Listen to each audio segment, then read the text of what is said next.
Hey everyone, welcome to my channel. And if you love tech, unboxings, and simple tips, you are in the right place. So, in this video, we will talk about how to delete watch history on Instagram. So, for this, open the Instagram app.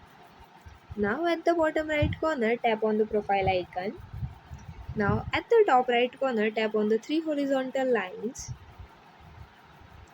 Now, click on your activity. Scroll down,